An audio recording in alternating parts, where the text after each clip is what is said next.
You're listening to The World at 8 with Lynn Mozart. The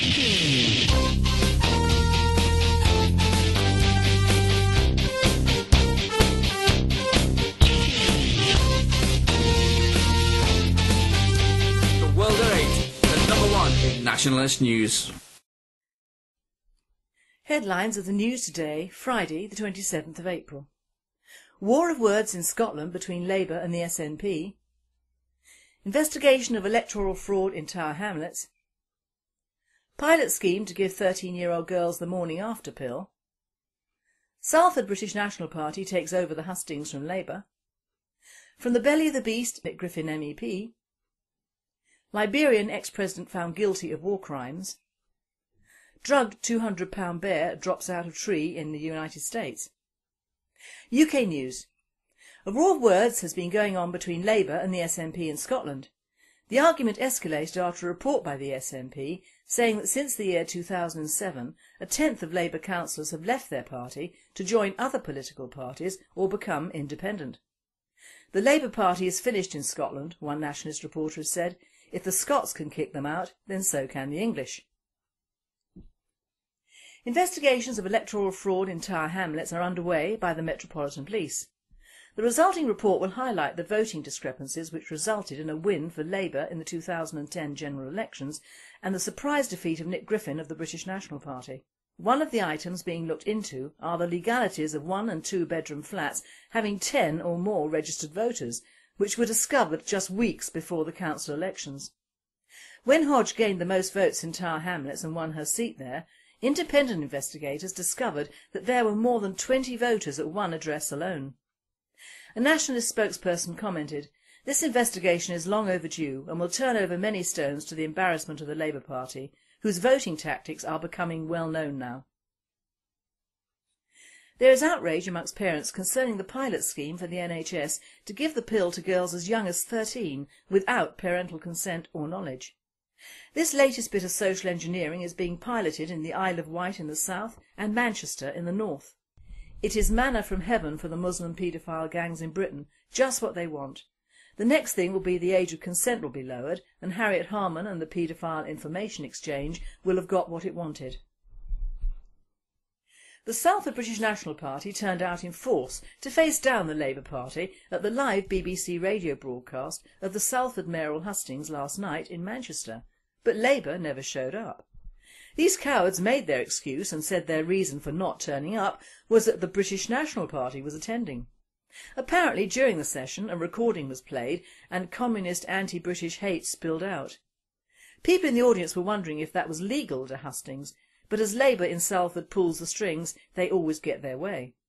At the end, the chairperson and radio presenter Alan Beswick put it to the audience about Labour not turning up, and everyone cheered. The last comment was by a British National Party attendee who shouted "Kick Labour out of the council," to which he received a standing ovation and massive applause. The Euro news from the belly of the beast with Nick Griffin MEP. Well, we're just entering the final straight in another hard-fought election campaign. Just this weekend, plus 4 days, then the lawns can get cut, the skirting board can be painted, and the maiden aunts can be visited. Till then, though, I hope to see some of you on the campaign trail in the North West and in London especially. The mayoral contests in London, Liverpool and Salford have all seen us get extensive coverage in the broadcast media, although of course not as much as we would have had if every party which stands were to get equal time on TV and radio, as would happen in a proper democracy. Funny, isn't it? The BBC, Sky and the political elite whine on and on about how opposition parties in Russia don't get equal share of TV time. But the minute it comes to Britain, they all agree that the one party with 3 names is entitled to hog the limelight over here, and that they're entitled to deny the public the right to hear what the new kids on the block have to say. Yet again, it's one rule for our masters, and another for the rest of us. Some of you may have read my recent comparison of the electoral process in Russia and Britain. The question of access to the media is only one small aspect of the UK's chronic democratic deficit, which is highlighted in my report. If you haven't already read it, I hope that you'll do so now. If you have, please send it on to other people. The ruling elite has already lost all credibility in terms of competence and personal honesty, but there's still a lingering belief out there that the British political system is, in itself, still reasonably sound. In these days of ever more influential social media and the declining influence of the old mass media, getting out the true facts about the utterly rotten state of British democracy into public view can help to undermine that last remaining bastion of establishment credibility. And once all respect for the system has gone, changing it for good is only one crisis away. The facts in my report certainly shock people. I explained some of them to several highly placed Russians this week, and they were amazed at just how undemocratic and flawed our system is compared to theirs. RT really should pick up on it, instead of wasting their time giving plugs to the anti-Russian, neocon-backed UKIP. RT, in case you've not already discovered it, is the Russia Today satellite TV news channel. It's the only mainstream source of honest news. It regularly airs brilliant exposés of the corruption of the international banking system and of the warmongering and deceitful propaganda of the BBC and the big American channels. Do take a look.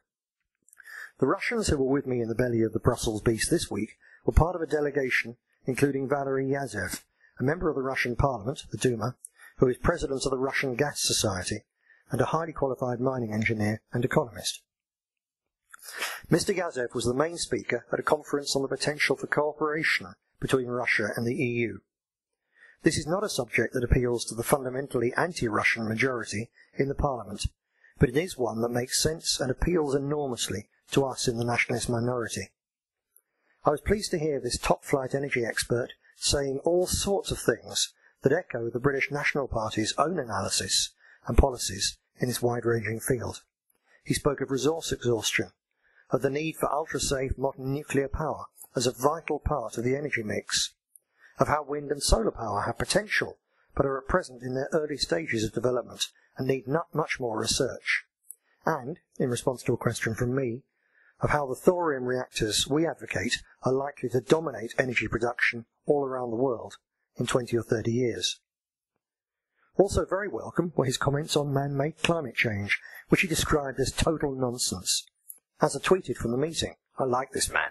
On the subject of global warming, even James Lovelock, the darling of the Green Movement, and the man who dreamt up the concept of planet Earth as a single living organism, Gaia, admitted earlier this week that he was wrong about man-made climate change and massively overestimated the scale, speed and threat of the process.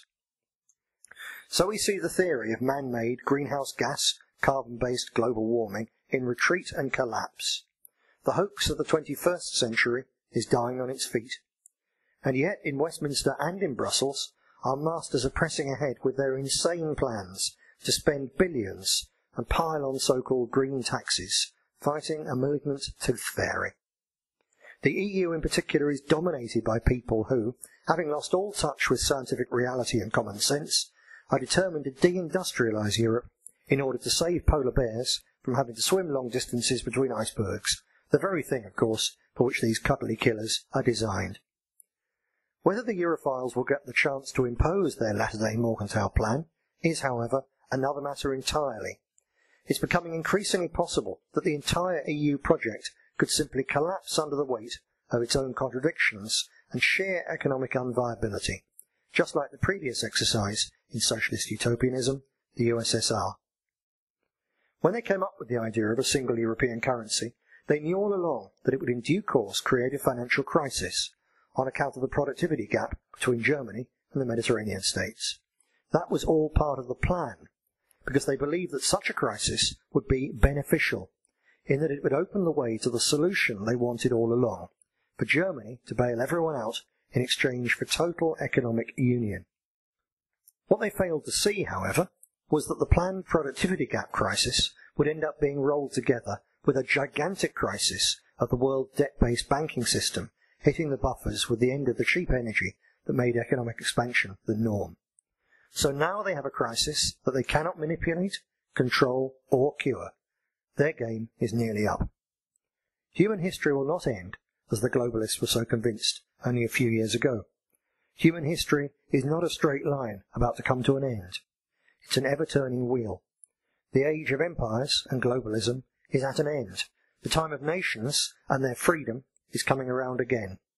all nations, including ours, the one that gave the world the concept of freedom in the first place. World News. The ex-Liberian President, Mr Charles Taylor, has been found guilty of aiding war crimes in the war-torn country of Sierra Leone at The Hague. He has been on trial for 5 years and his defence lawyer, Courtney Griffiths, told the BBC that the trial had not been fair, but rather prompted by political imperatives. Judge Lusick said that as Liberian leader, Taylor had extended, sustained and significant support to the Revolutionary United Front, RUF, rebels in neighbouring Sierra Leone. The judge said the accused had sold almonds and bought weapons on behalf of the RUF and knew the rebels were committing atrocities. Amongst the atrocities committed by these often child soldiers were mass murder, rape, the lopping off of limbs, and some simply too awful to relate on news, most of which were funded and encouraged by Taylor. Taylor also used the blood diamond trade to finance his high living whilst these terrible atrocities were being committed and the people of his country starved. He will be sentenced on the 30th of May. And finally, a tranquilised bear dropped out of a tree on a Colorado University campus. A £200 black bear that climbed into a tree near a student hall of residence at Colorado University was successfully brought back to earth. The bear was spotted wandering around Williams Village in Boulder, Colorado on Thursday morning by surprised residents who notified the police. Officials tried to corner the animal, but it climbed 15 feet up a tree nearby in an attempt to escape. US Wildlife Department officials shot the bear with 2 tranquilizer darts before it tumbled from its perch onto a mattress below. Black bears usually come out of hibernation in March and April and start to scavenge for food, which may have led it into the city. Colorado Parks and Wildlife spokesperson Jennifer Churchill said the bear had been tagged and relocated to the foothills west of Boulder. Oh, bless it. I hope they gave it some honey, mummy.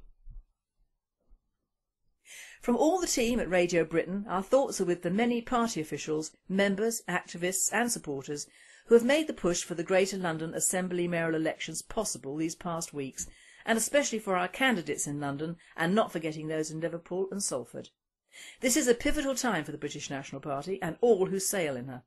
For St George and for Great Britain, this is the final weekend push, so keep up the good work. You know it makes sense, in the words of Del Boy.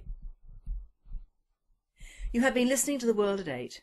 I am Lynn Mozart, and we all wish you a very happy and safe weekend.